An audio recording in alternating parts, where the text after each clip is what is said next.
長崎産の 600g の伊勢海老です。すごい。人数にします。大間のマグロのボトルです。では3週間撮影させています。4日間ぐらいさせて周りを固めた後に対馬のアナゴです。アナゴ大好きです。北海道の生海です。小肌です。白アマダイです。失礼します。失礼します。大車エビです。生きてる。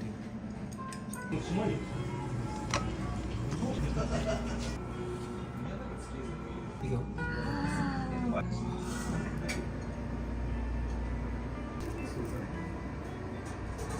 中央の海苔巻きですね。ありがとうございます。ありがとうでも紹介ます。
寿司屋さんってどこも高いじゃないですか。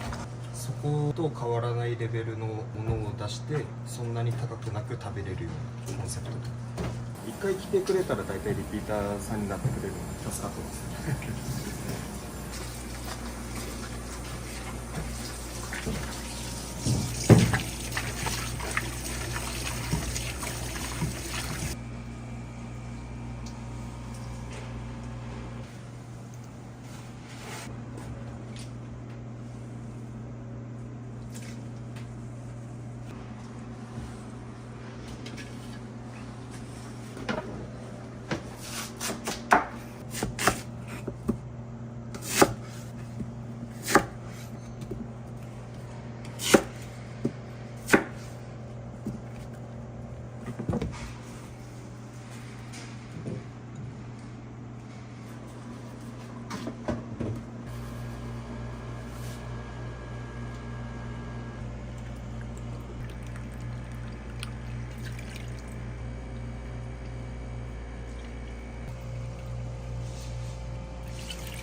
が4日。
顔だけの時っても中シャツの上にもあれだけでいい。全然いいチェック。ねチェック。荷物めっちゃ入れるし。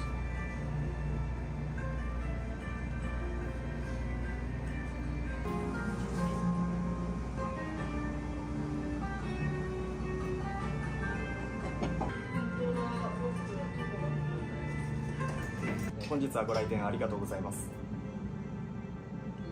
コースの方を始めさせていただきます。本日は全国からいろいろな食材をたくさん入れてますので、十分に楽しんでいただけると思います。よろしくお願いします。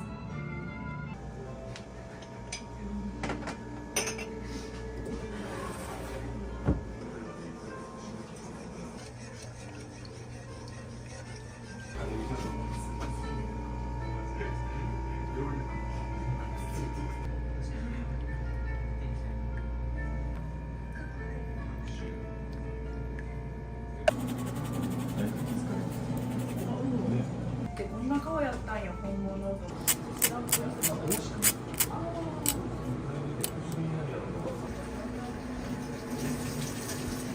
れ結構待って有名な。白子のすり流しです。やったー。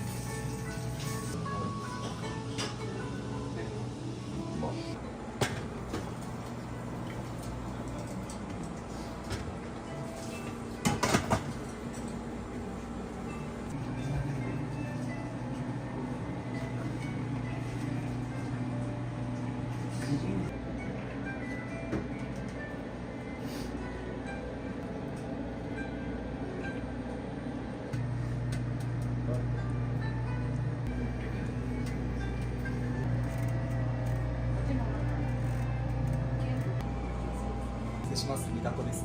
はい、わさびと塩で召し上がってください。ありがとうございます。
してもね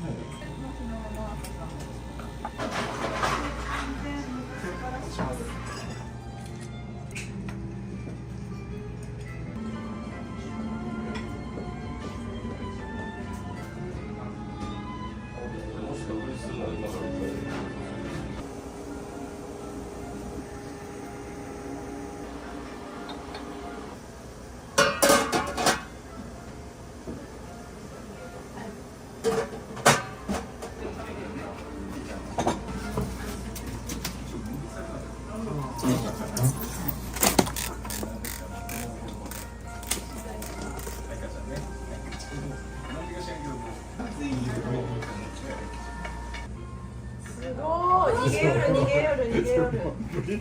長崎産の 600g の伊勢海老です。あ、そっか伊勢海老やけどねうわ、すごい。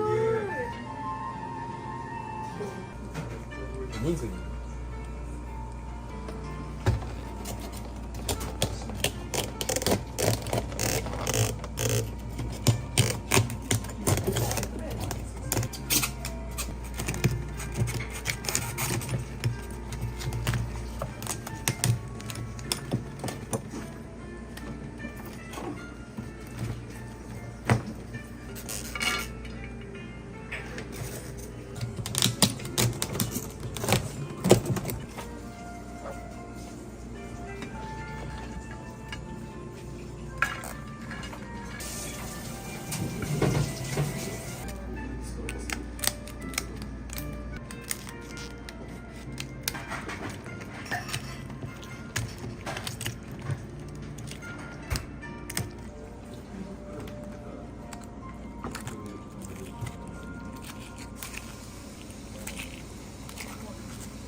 生きてる。ほら見て。本当だ。うま。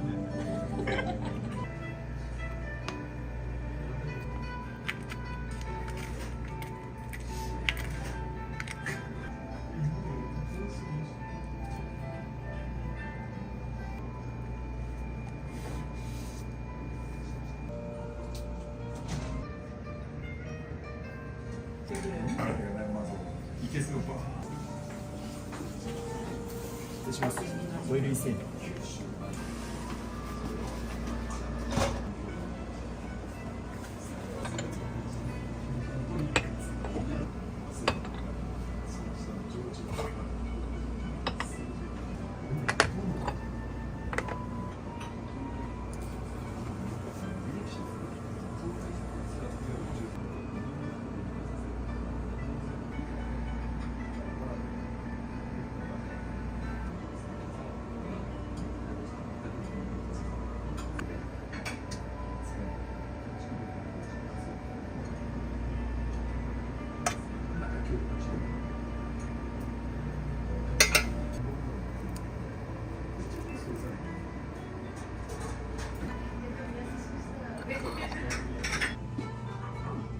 失礼します。海の茶碗蒸しです。おじそで香り付けしてます。器は熱いのでご注意ください。失礼します。海の茶碗蒸しです。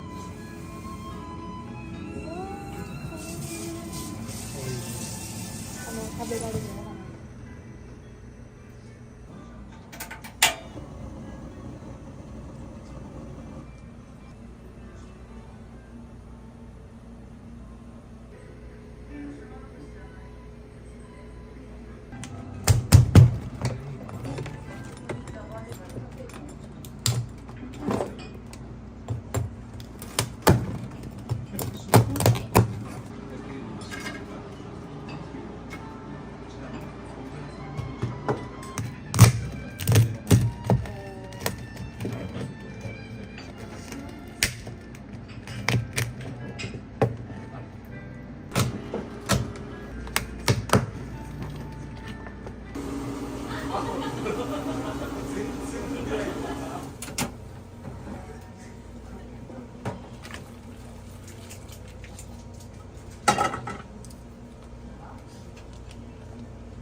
何それ？ああ、イカの塩辛みたいなもんや。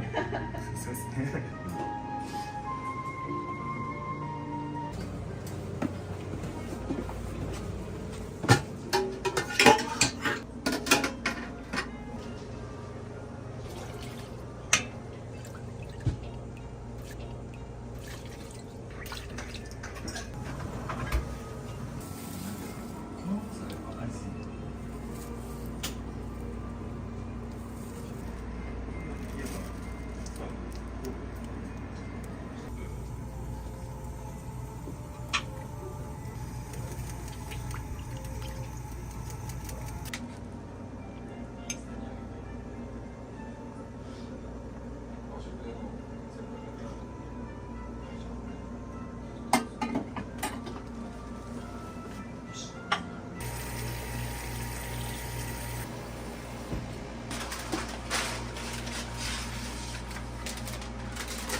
はい。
普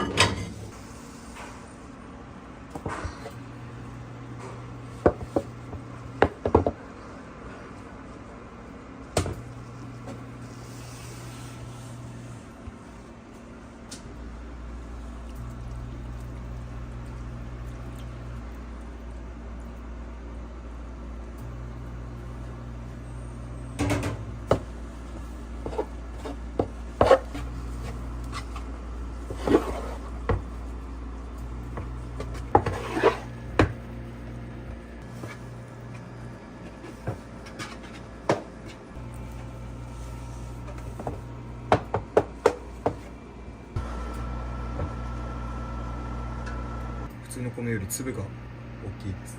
精米の時に大きい粒だけ残るようにしてるので、割れたやつとか入んないようになってます。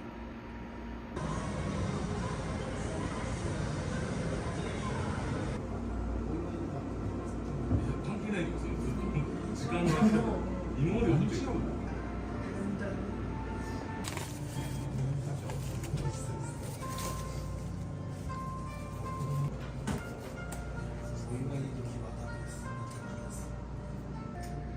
油もっとんね。ですか。聞きたくない。聞かました。僕から言うとです。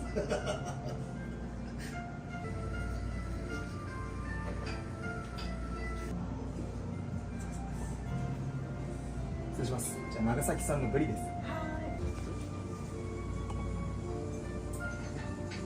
ブリです。失礼します。長崎産のブリです。これを入浴してる。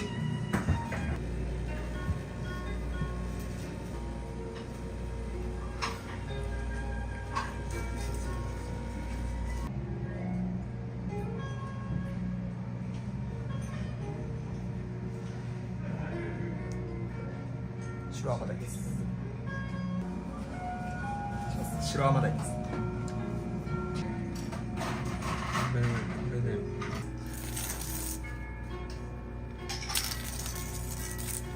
なんでお前来たと思う？それと俺と二人。あ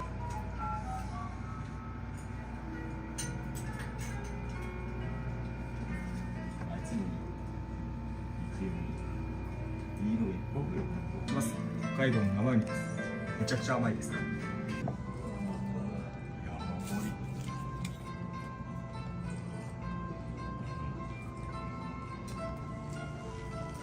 甘っ。甘いですね。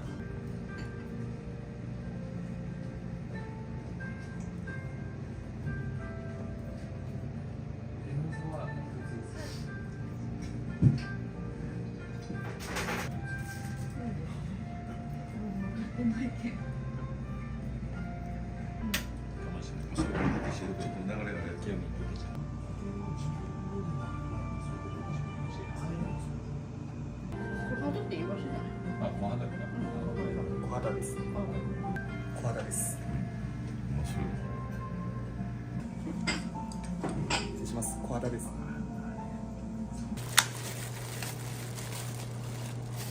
めちゃくちゃでかいです。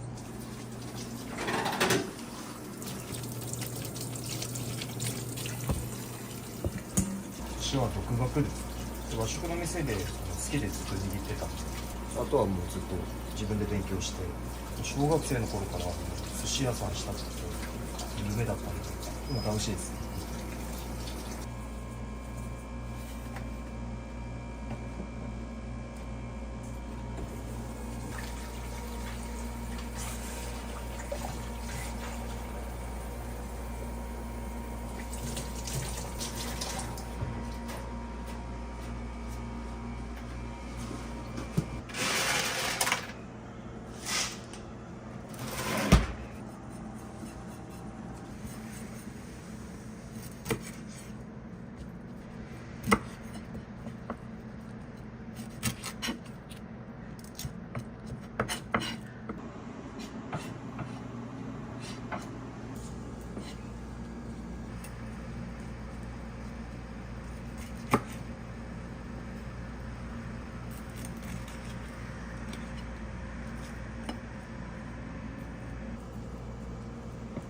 油がめっちゃ乗ってます。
大間の中トロです。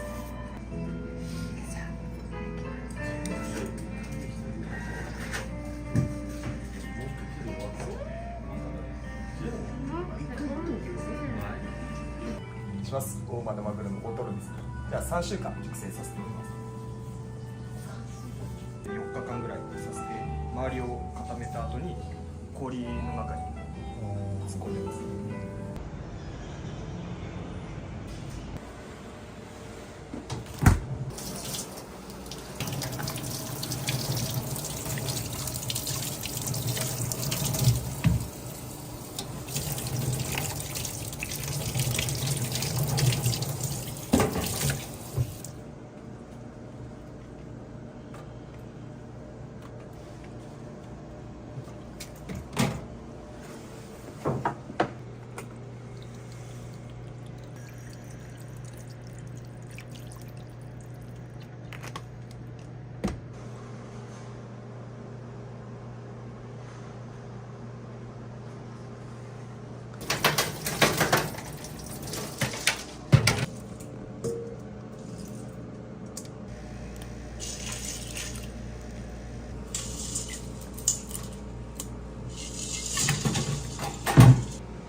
お客さんぐらい言われたら53ぐらい。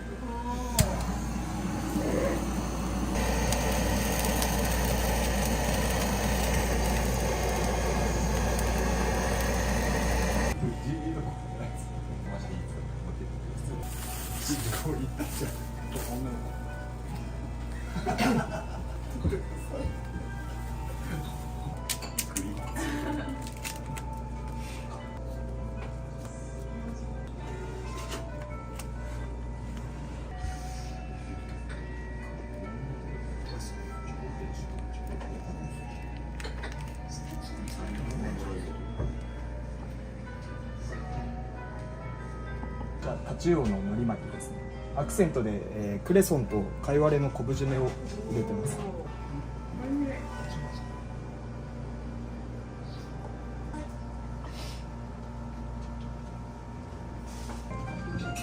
礼します。タチウオの海苔巻きですね。いや、今日でも今日買います。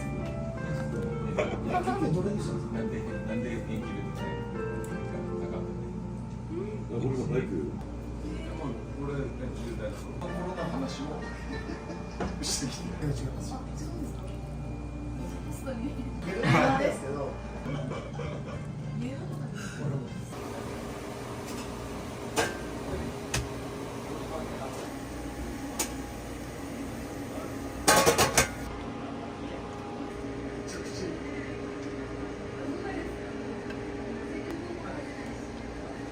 土曜日入ってくるんだけど、土日忙しくて、並ぶ、例えば席が空いても、大丈夫渡せますかちょっと聞いても、めっちゃ楽で、あ、じゃあごめんって、僕じゃあちょっと今の形取って、選択肢があったら、そう。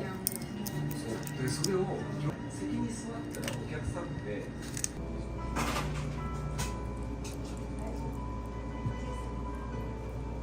ぜひ来てください。ねえ。いかん家業がまではここで働いとけたっていうことね失礼します。大車焼きです。生きてる。テレビそうなんですね。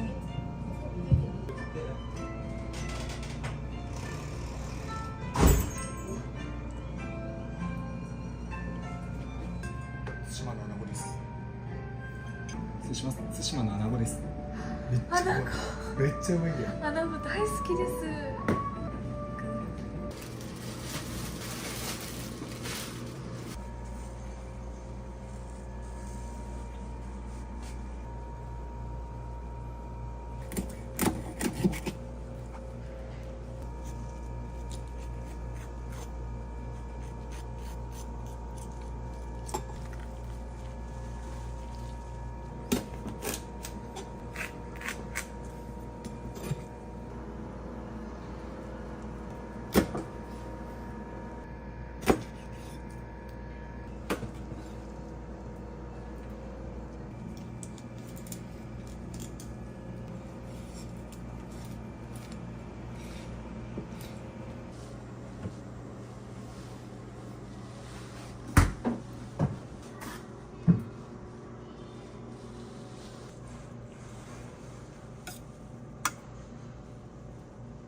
私ずっと気づいとった。で、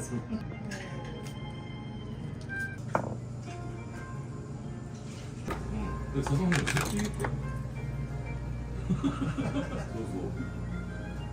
その時間作ってたら気になったら残ったら水もお願いします。かんぴょう巻きです。おさあれ見てみたいなって俺も寿司ずっと見るあ、ちょっと登録したの見てな失礼します。卵焼きです。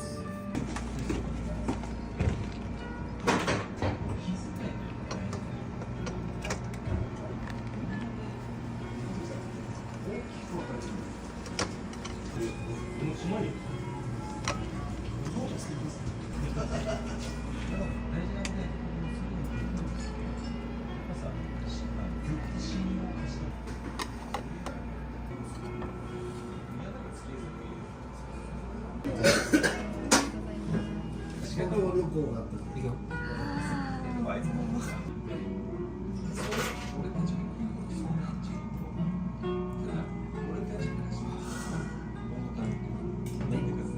最後の一番水もた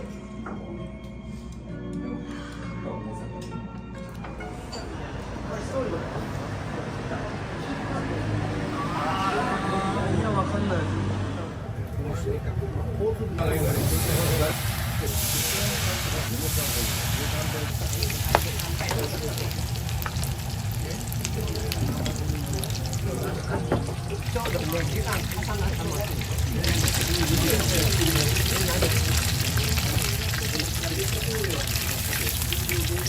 台から来ました。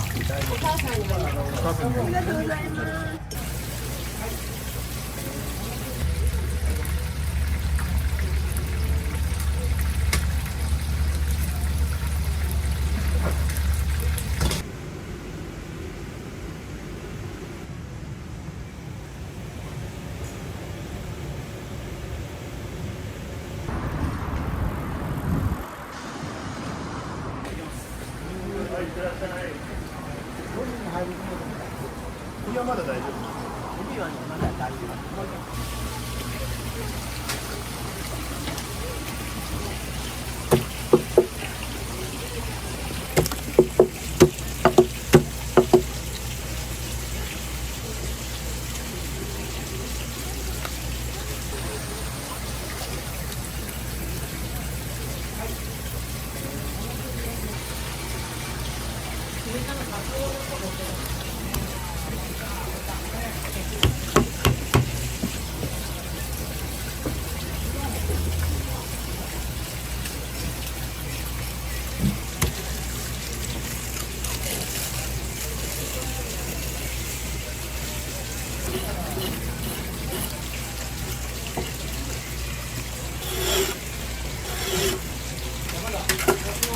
3000と200円お返しです。はい、ありがとうございます。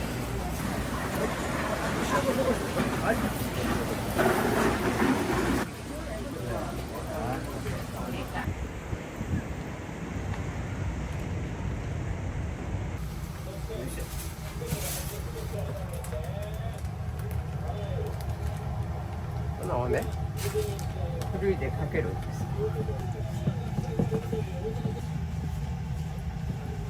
お客さんは大体盛り合わせですね。盛り合わせですか。もう今定食ないけんですね。ちょっと前までご飯出してるんですけど、まあ、食べたい人持ってきて、コンビニで買ってきて。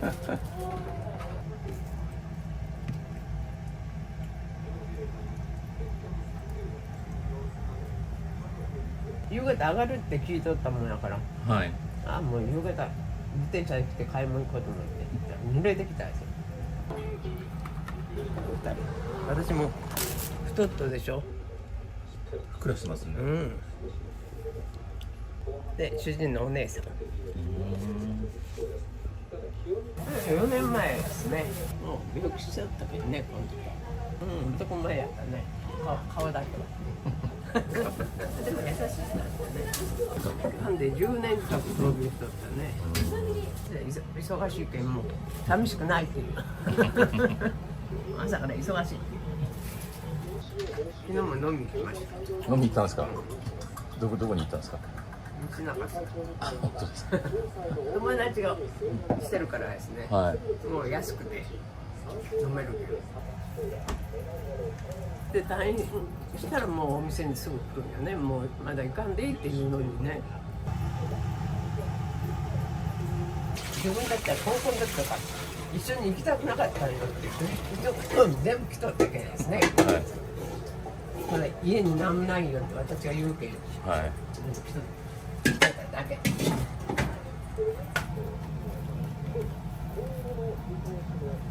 これがね、昨日もお客さんこの魚何ですかって言ってカレーって言って美味しいですねってふわふわ。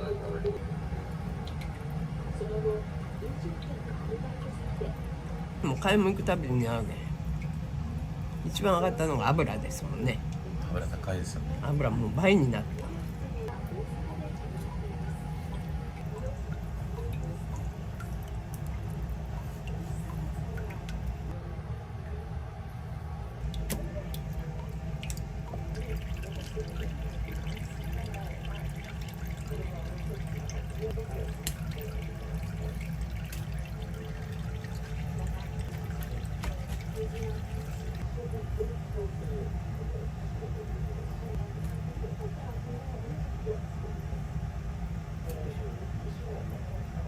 ね、もちろんのことだけど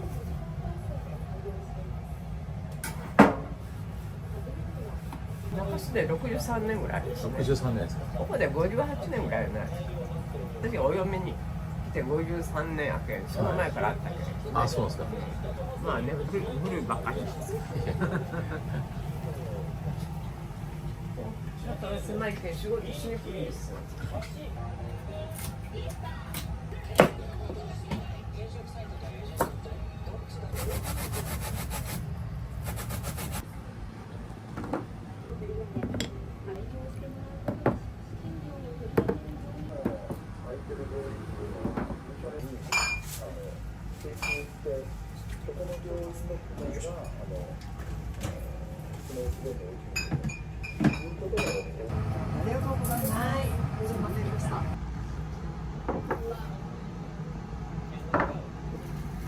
太ったでしょ。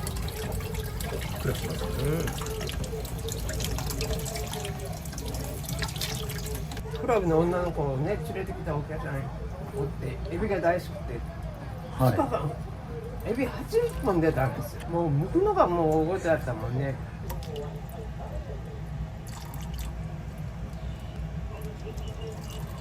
お酒とんだけでいいやけど、もう全部ってもう全部に近い。スリッパでいいやけどね。いや、私一人でしそうけんですね。ああ、もうすみません。あ、そう。はい、すみません。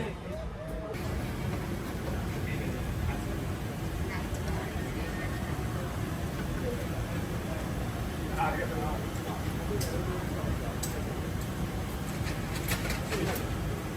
初めてやろ。久しぶりやね。瓶ビールでいい。売れるわ、ただ。それじゃ生ちょうだろ。生ない。そうじゃないと瓶でかと。生はない、ありません。生そうね、ね。生ない。生。もともとはない。正式に西原の業者会だったの名古屋。行ってきた名古屋。名古屋行ってきた。名古屋行ってきあんたあのあれ人はい、前の社長すいません。た。ホークス乾杯。阪神乾杯。阪神乾杯してください。この父ちゃんは騎士がやったの。一番最初に。阪神騎士がやったの。いや本当だ。あの世で天国乗らしたの。うん、そうですね。天国を与えた阪神は。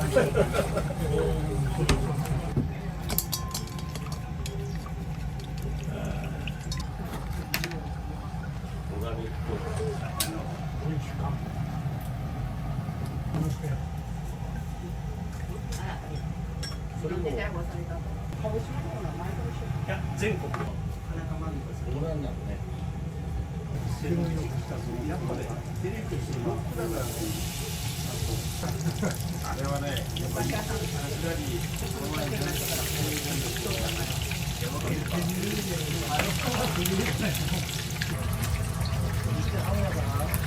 ょうどね、時間重なったもんね。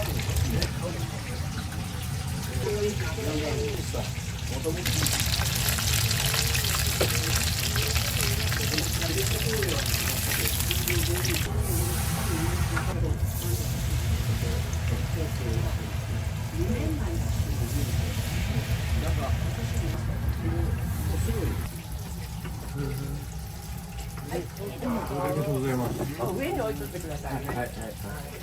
自分の飲み分は自分でもそこに置いていただきたい。入試思いあ、練習？あ練習練習してやなかった。うちもさ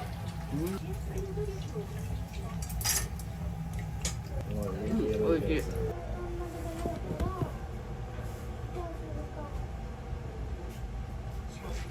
ドローが高い。飲ませない仕事せんもん。もうそう飲みながら仕事。はい。ね、いただきますね。はい、そういうとこ。はい。取られたらいかんけん。はい、じゃあ。力がいるよ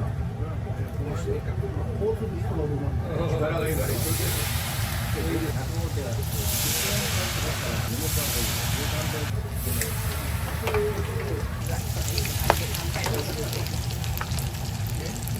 100円よ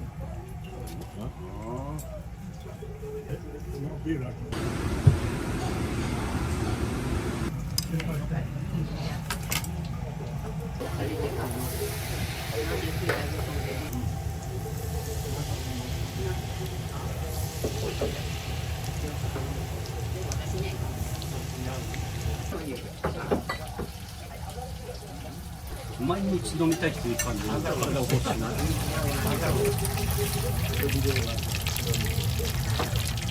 いやいや変わってる意識が。選んでもいい？じゃあいい。白身？白身の追加を。終わりやろこれで。まだあると。何かあったら言いますから先輩。一回やめとったよ。私アスパラ食べたい。アスパラね。でも年配はわかるね。飲んだら踊るわね、歌うわね。あんな陰気臭い親父が。あ、そうなの。陰気やったもん。店じゃんね。写真があったよ、写真。お客さんとあんまり喋りよらんかったもん。他人間とはさ、ちょこちょこと喋るよね。なんか言うたって返事もしもせよな親父。YouTube っていう以上お客さんったらママも大変よ。ねママ。うち断るの。いやこの色断るから大丈夫や。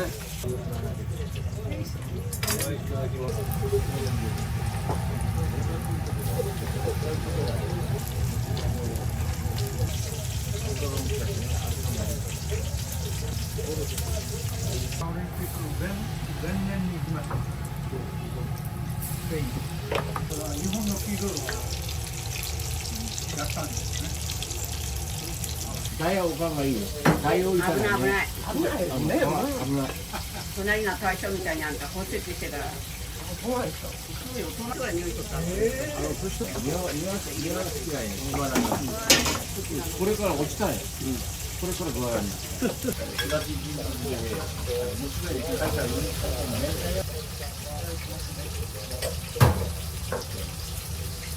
じゃあみょうががあるよ。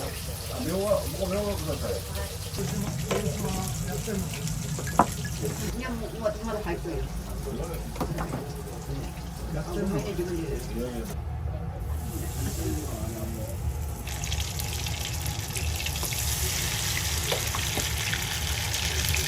一緒で七不思議だね。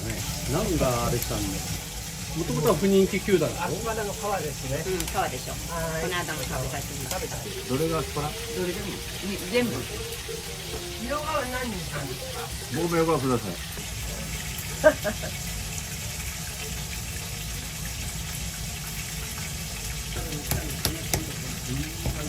やっぱ大きいのが美味しいですもんね。大きな穴はね。身が厚いで美味しいんですよ。柳橋まで行ったの全然ね。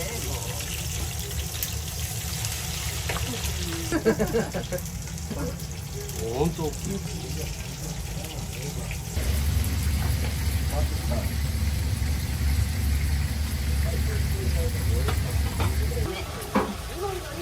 マンションこの絶対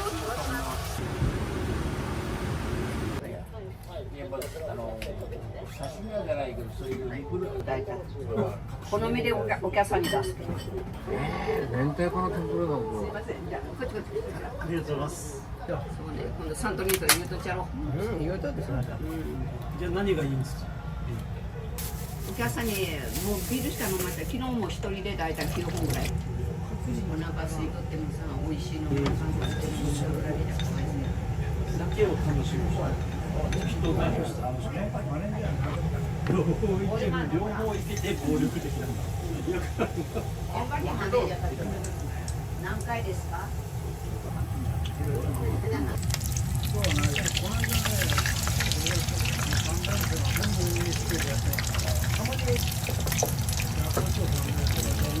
博多の土産は今ね、あきらくんが好きで、うどんあれ見と。ここの。うちにも寄りつかも今。そうね。味噌カツとウイローやね。皆さん言葉。名古屋の指を食べてみた。何を？せんべいはゆかりやゆかり。ゆかりまあないに。九州人間はあんまり合わん。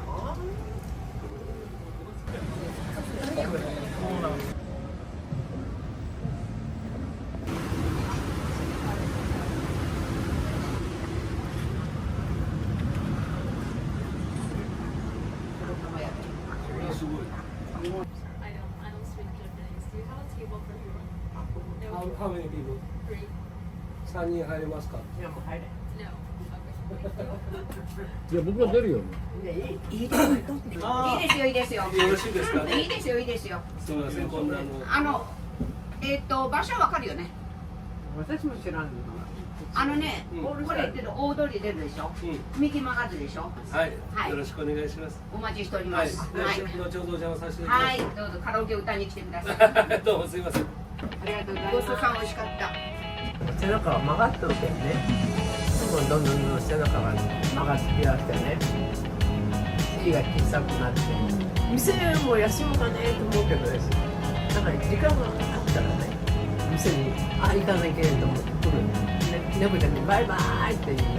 猫ちゃんはね、ずっと寝とるのに私がねバイバイって言ったら出てくるの。仙台から来ました。すごいですね。仙台のケンケンだって自己紹介して。お母さんにはお母さんにありがとうございます。楽しみにしてます。あ、その人みんな私のお母さん。お母さん。ね。お母さんはね。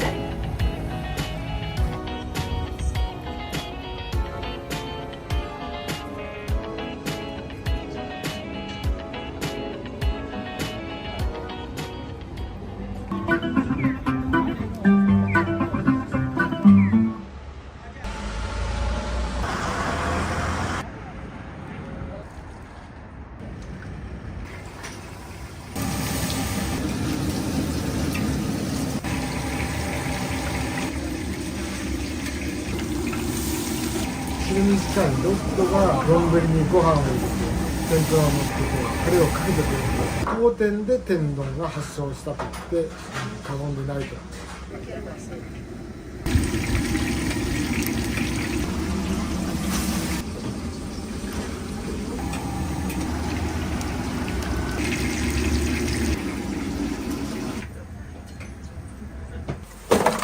文化の中の穴子の一番いいやつを選別してここに持ってくる。非常な脂乗ってるんですよね。普通この穴子はね手に入りませんから。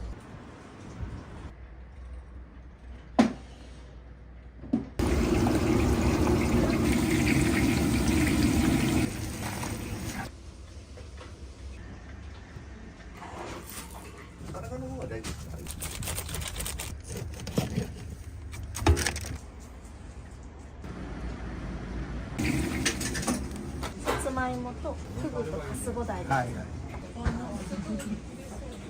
みりんと醤油を一回加熱して冷まして寝かしておくんですね。麦が入ってる。サラサラっとかね。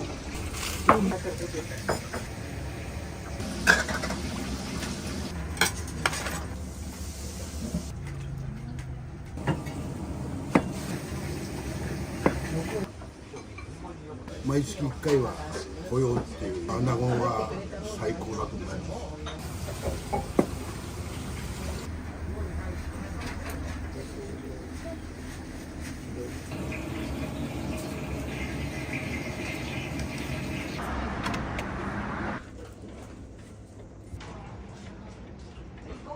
商売繁盛、今日も一日よろしくお願いいたします。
天ぷらと丼する卵水を作っておくんですけども、なぜ最初に作るかっていうと、冷やしとくという意味で先に作ります。で、冷蔵庫に入れておきます。フルー粉はミドフルって今冷凍庫に入ってる。冷凍庫で入れて水分を飛ばしてる状態です。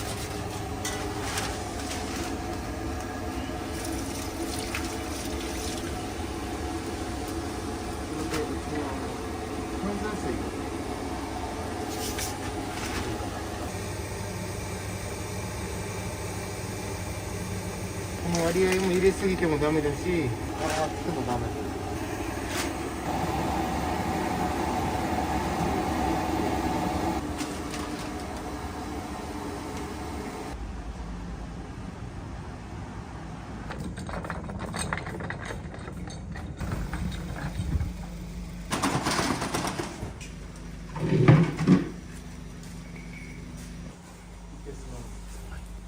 全部締めも全部一緒。入荷の中の穴子の一番いいやつを選別してここに持ってくる。伊勢屋さんが使うサイズと、あと生きの良さ、これが毎日あるとは限らない。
穴子のこだわりはですね、当日朝締め、次の日には残さないというのが大原則で、じゃあ日曜祭日、一番休みの日はどうするかという話になりますけども、その前の日に豊洲から生き穴子を仕入れまして、店の裏にある生けすに生かしておいて、例えば日曜日の朝に締めて、足りない分はまたその都度取りに行ってという形で次の日は残さない。土日でも当日朝締めにこだわっております。おはようございます。実は1パックで2個入りなんで。あ、そうですか。ありがとうございます。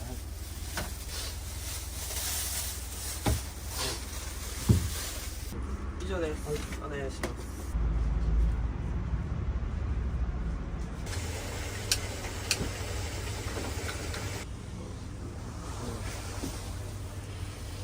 一回こう。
非常に脂乗ってるんですよね。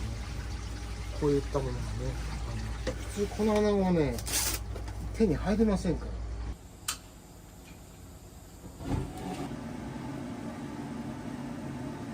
これも天ぷらにして出します。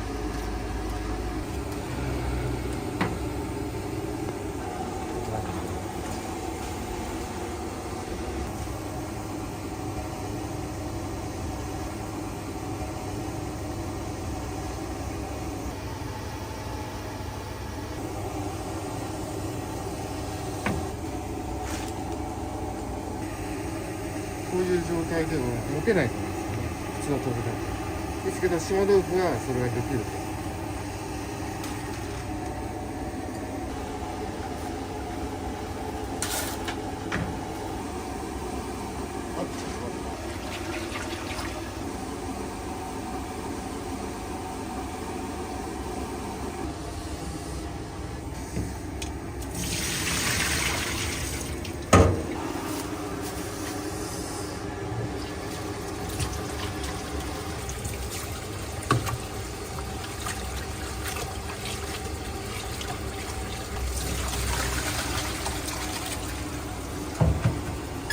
これはバナメイという抜けエビの中で最大の大きさがある。大きいエビを切ったもので、そういうの使い分けて。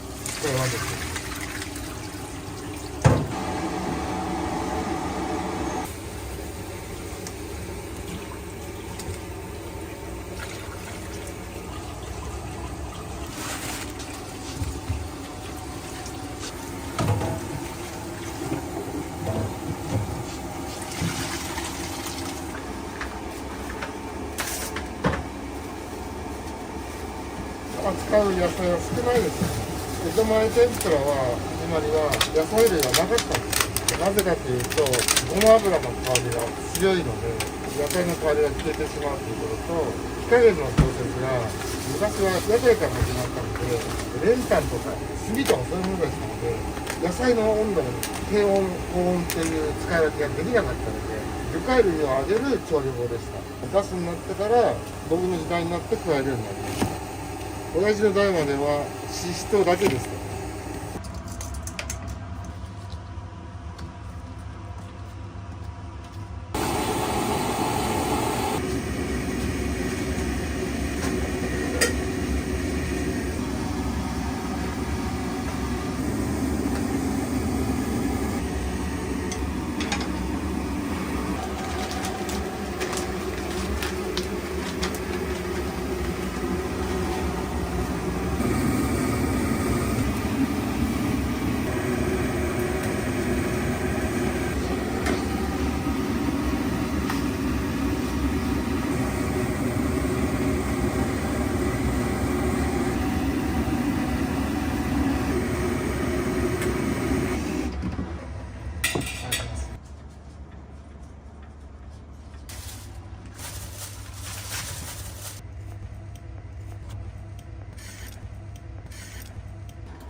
返しと言いまして、みりんと醤油を合わせて一回加熱して冷まして寝かしておくんですね。でこのみりんの割合はこれに出汁を足すとちょうどいい割合に設定してあります。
ちょっと水で薄めますね。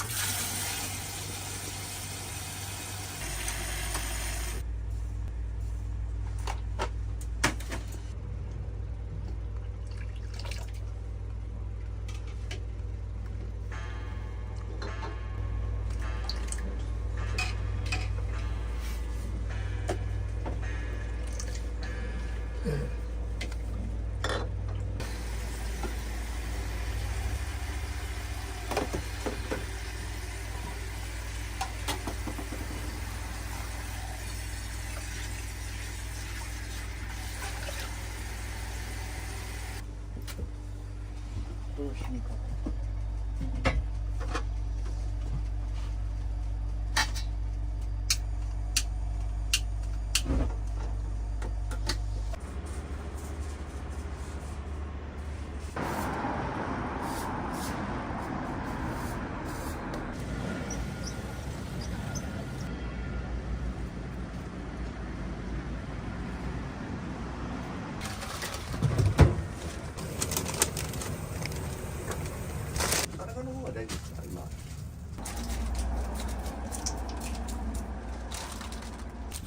まあ、屋台に限らず天ぷらというのは粉をつけてありますので、カレイ、貝、ヒラメなどを切り身にして天ぷらにしたらもう何だか分からないですので、尻尾の定称で魚種を判断して、その中でも小魚に限るというのが江戸前天ぷらの定義です。ですが今では東京湾のキスメゴチ、ハゼガっていうのが絶滅してますので、日本全国からお月1匹の魚を探す。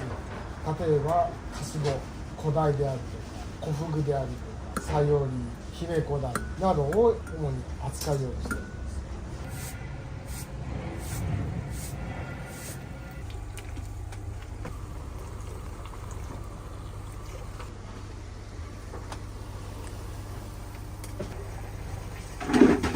粋な江戸っ子好みのあるとして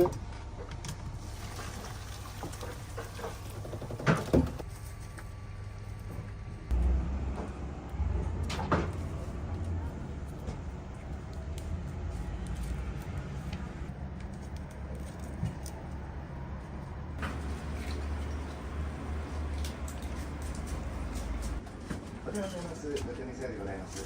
年末なので26日のはいやっております。はい。あ、はい、ありがとうございます。お待ちしております。失礼します。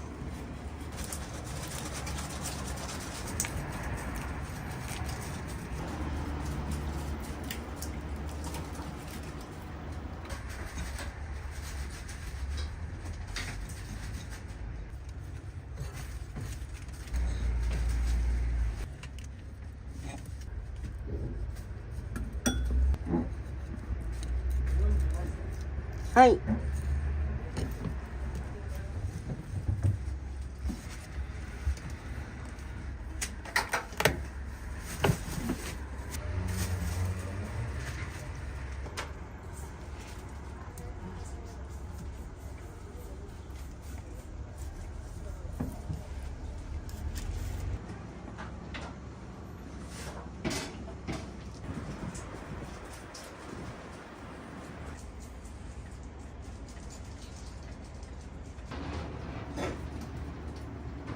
関東大震災、そこで東京は全滅したんです。そこでもう全て焼け野原になってしまって、隅田川の支流から土手に面してうちは立っていて、遊客のお客さんが寄ってきたという感じなんですけども、それで昭和十何年に戦災には奇跡的に免れたんです。風向きの関係で。それでこの建物が残ったんです。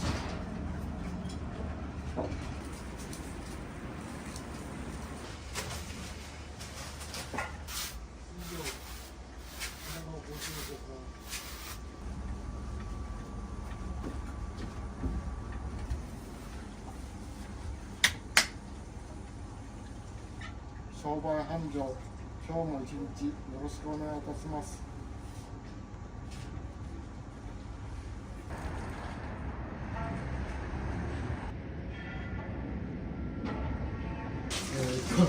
55あって51の53です。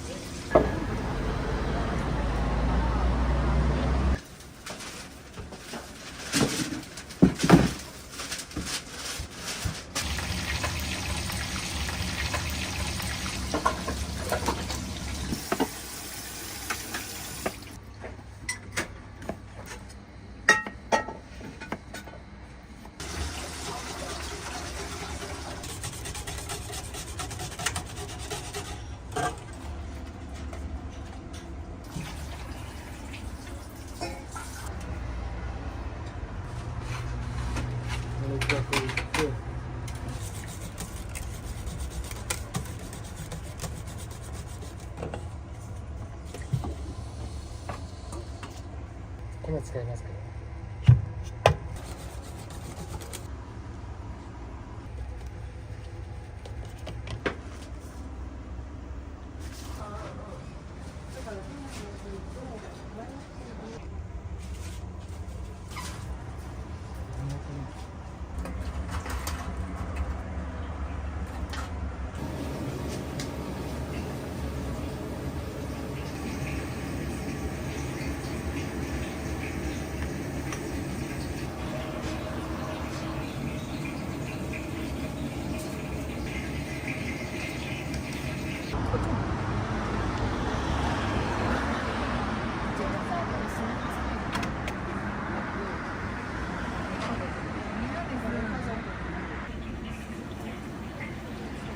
天丼の発祥はいつかって言いますと、明治の時代に吉原温度の近くにある牛角ガニの気の短い6個がうちに来て天ぷらご飯を食べてる時間がないから丼にご飯を入れて天ぷらを乗っけてタレをかけてくれる、その発想から天丼というのが生まれた。当店で天丼が発祥したと言って過言でないと思います。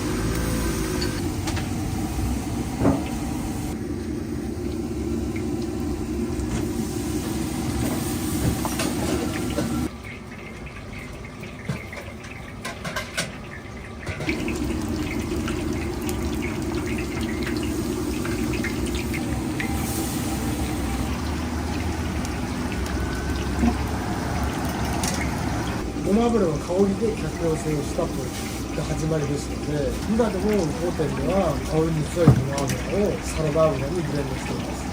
そのサラダ油が時代とともに変わってきましたね。昔は菜種油とか大豆しらす油を使っていたんですけども、今現在はもっと軽い、うちでは香油油を使います。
さつまいもとフグとカスゴダイです。はいはい。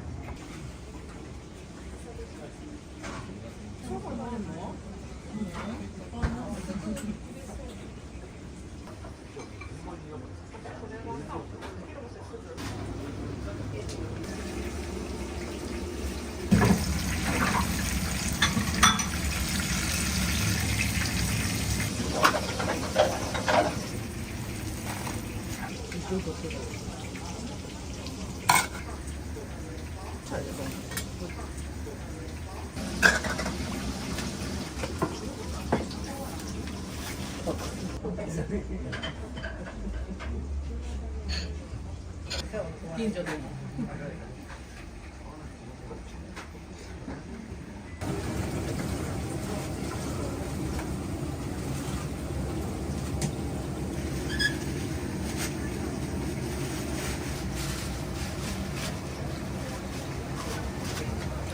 るよ。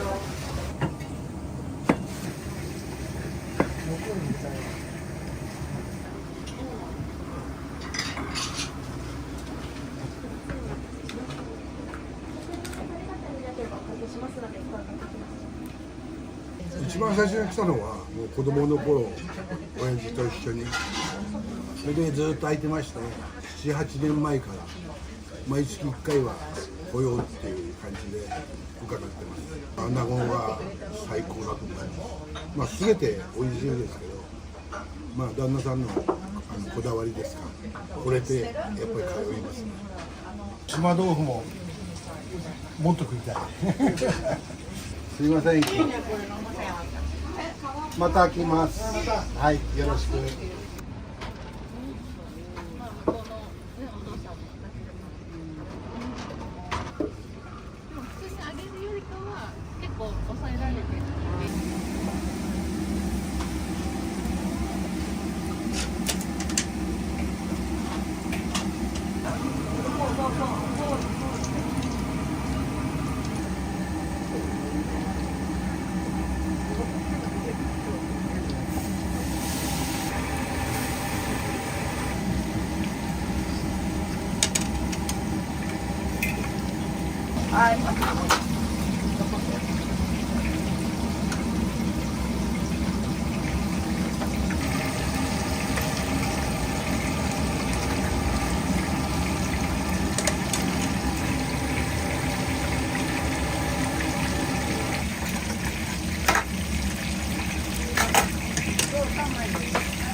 麦が入っとる。サラサラっとかね。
産地はですね、昔は江戸前が最高というようなのが定説でしたけども、袖前神話というのはもう崩れてまして、今の一番いい穴というのは対馬、あるいは韓国付近、黄海で取った穴が最もいいです。対馬は年中島の周り中に旬がある。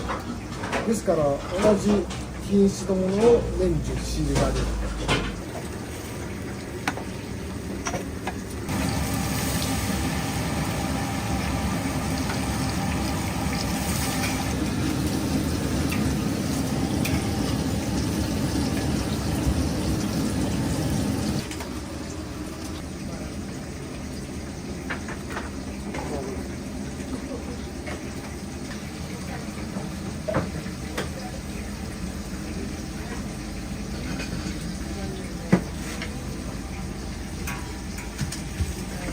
れる。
じゃあ盛り合わせのお客様、別盛りのこれでかき揚げ。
お待たせしました。最後のチラシですね。わあ、綺麗。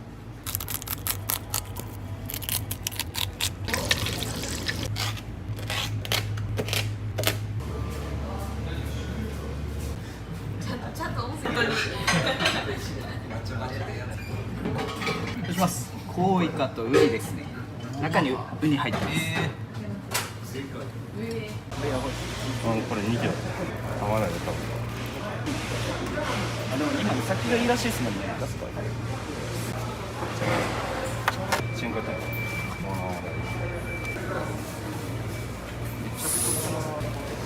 できたらちょっと後で分けとくドラゴン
大丈夫ですよ。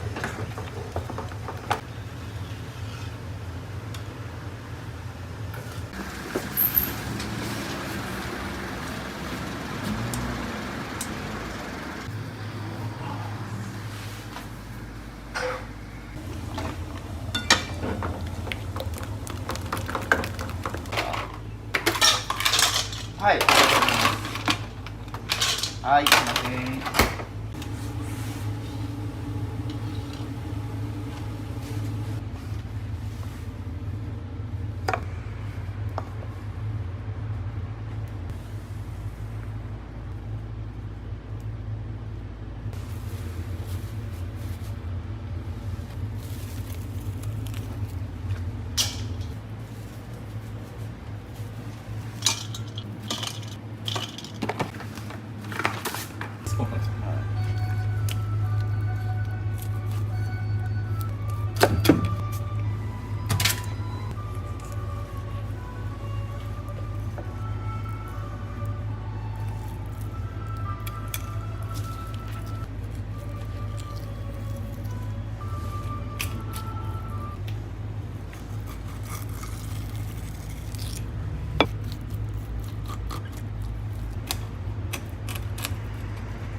すると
いらっしゃいませ。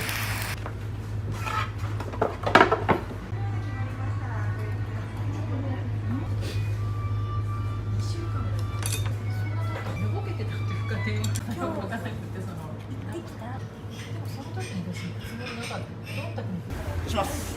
小鉢のよもぎ豆腐ですね。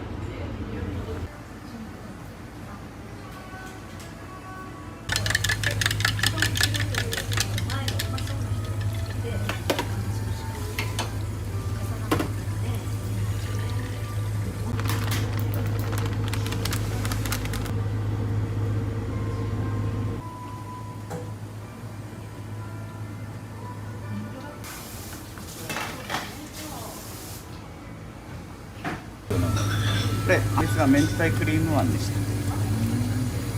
フォアグラとの相性がいいんで、クリームが。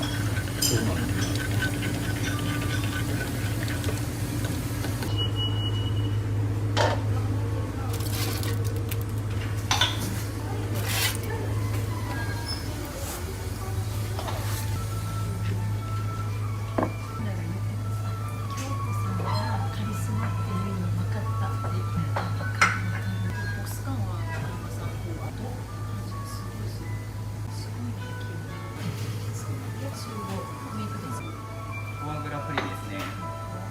上に明太クリームのあんかかってます。上に明太クリームのあんかかってます。もっと綺麗な人いっぱいいる。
失礼します。天ぷらがタイの昆布締めと赤ナスとオクラですね。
失礼します。お待たせしました。最後のチラシですね。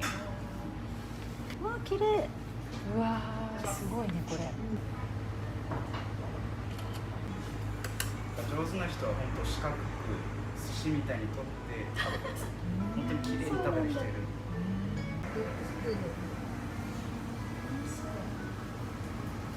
扉までのちょっとした空間、あれも階段の工事してんだ。外側にそうそう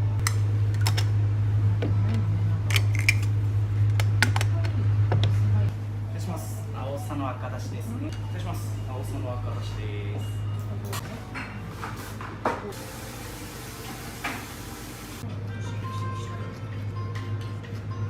こちらデザートの枝豆プリンでございます。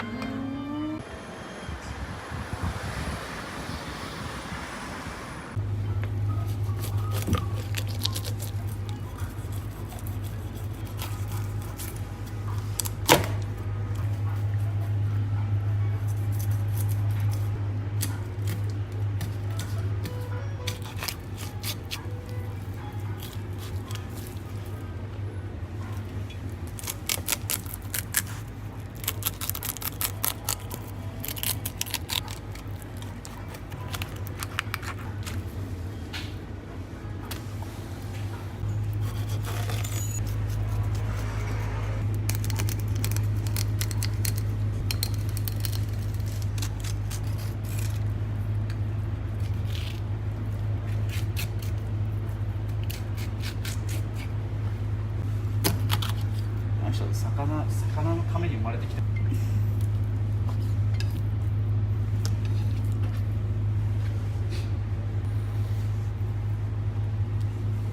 いう人はいますからね。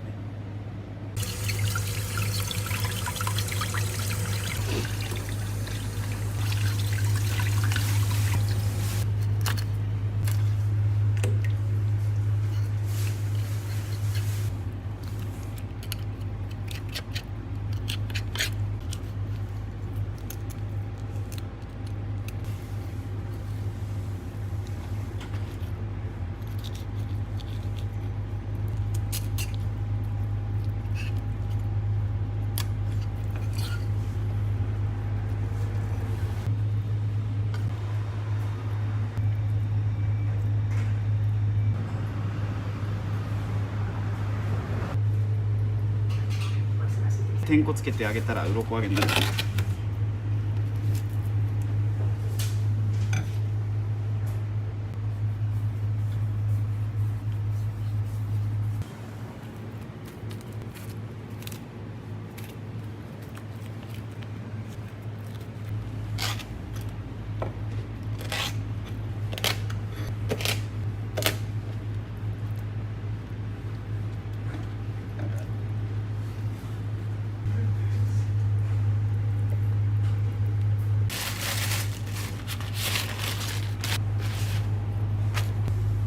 もうインスタでマグロのいいねが一番大きかったですね。そうですか。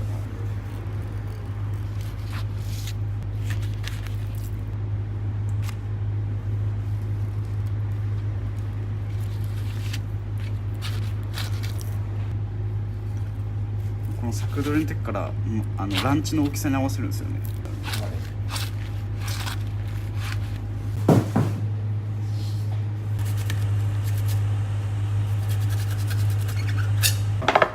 バーの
であと塩と砂糖だけで終わるんで。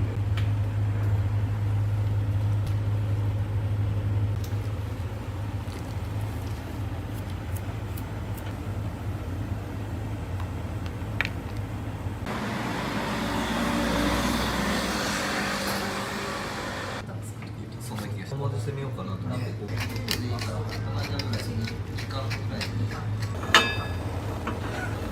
ちゃんと就活できた。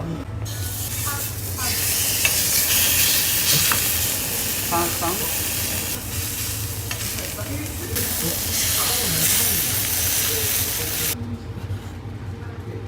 スパラに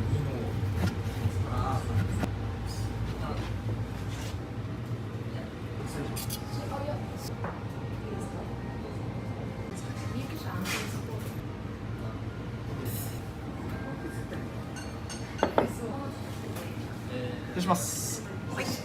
斉藤牛の座布団とクリーミーです。3貫ある方が座布団がクリーミーですね。肩の部分で 2貫の方が、座布団です。こ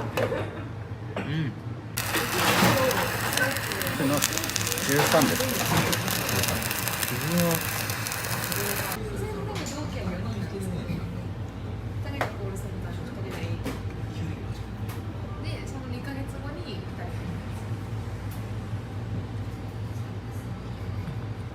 最初ひなめ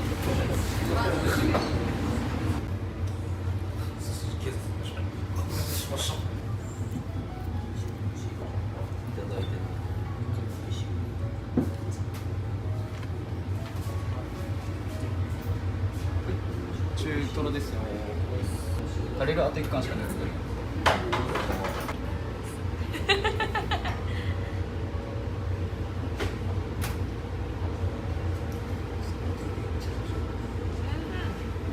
大丈夫です。あと30分したら負ける。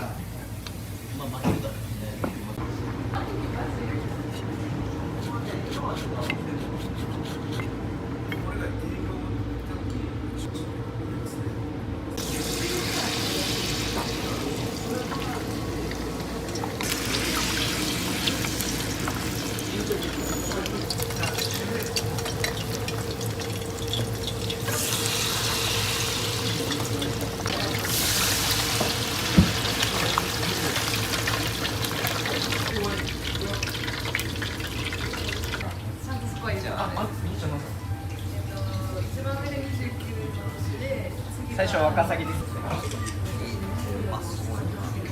小倉からですね。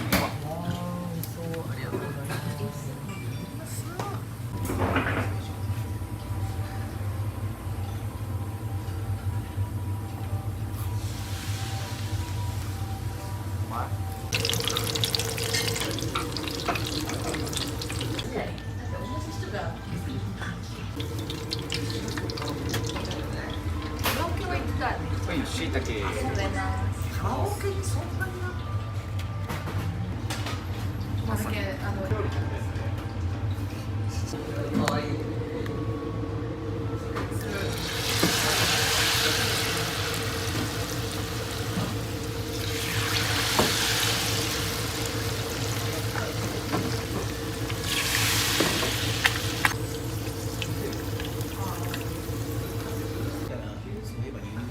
失礼します。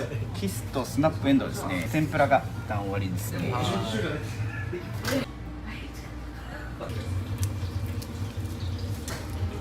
そうですね。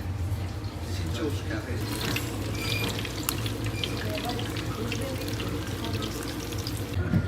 もういい。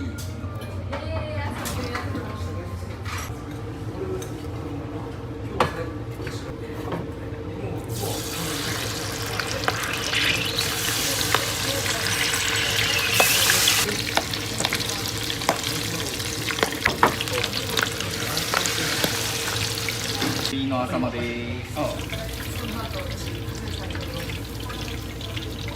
あった。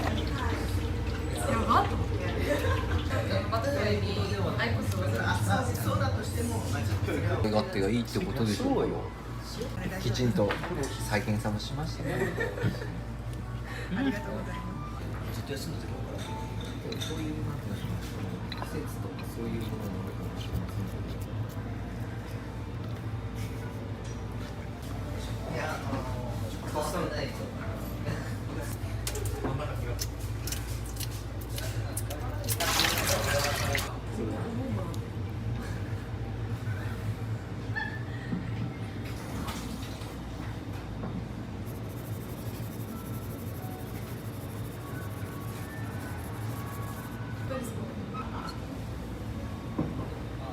はい、ポテトサラダです。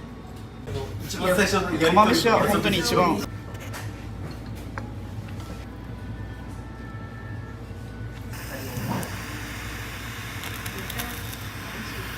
ですけど、こんぐらいになると火力足らなくて。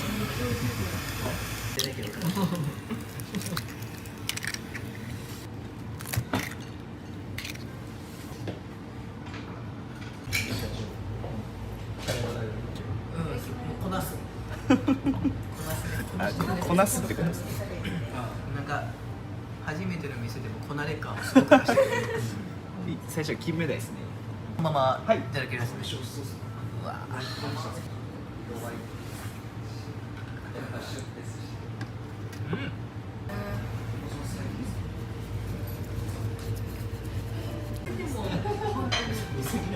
んかわからん、私は分かってなんかちゃんと音声拾ってくださいね、それ本当にど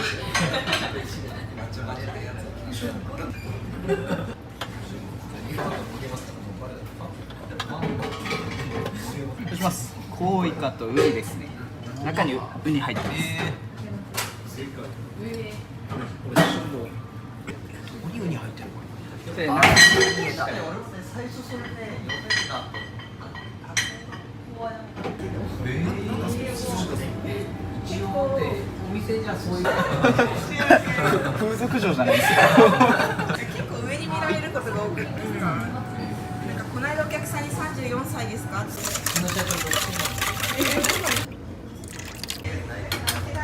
結構強かったね。酔うのがしょっぱいご飯とかいっぱいもっと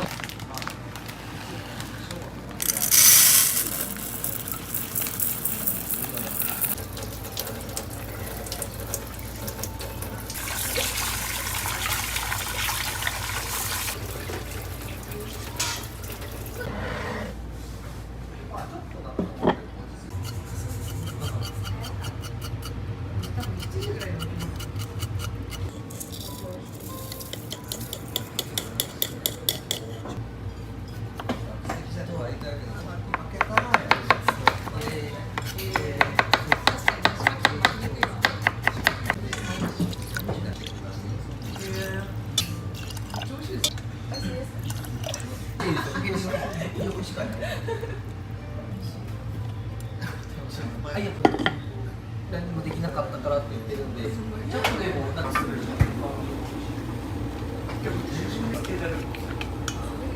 翔さんよう忘れるっすよね。結婚にもバッグ忘れてたっすよね。仕事用の iPad。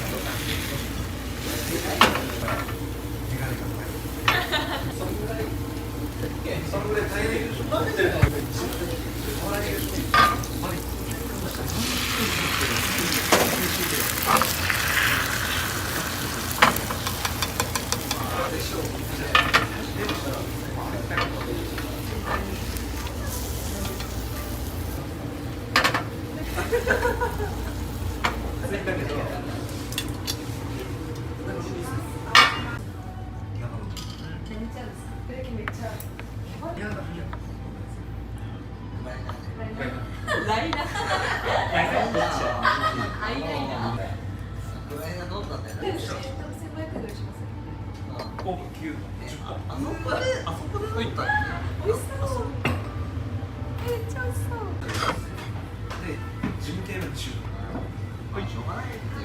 こんな感じです。美味しそう。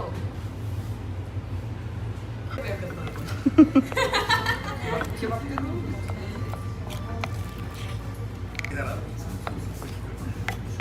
翔さん、ちゃんとストーリーメンションしますよ。何回もこう言ってる。何回もこれ名称さ。びっくりするぐらい名称さ。帰ろうと思うけどまだ起きとうかな。じゃああんまり早く寝させて無理。おいしい。ごちそうさまでした。ありがとうございます。ありがとうございます。お疲れ様でした。美味しかった。いっぱいいただきました。ありがとうございます。またね。またよろしくお願いします。ありがとうございます。どうも。おやすみなさい。今飲んで、すぐそばにある。なんかつまみ。あ、翔さん。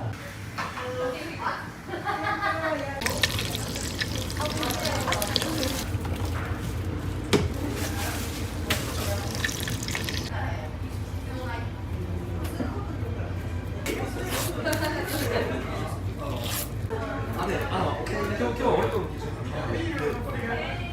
回だけのこれ。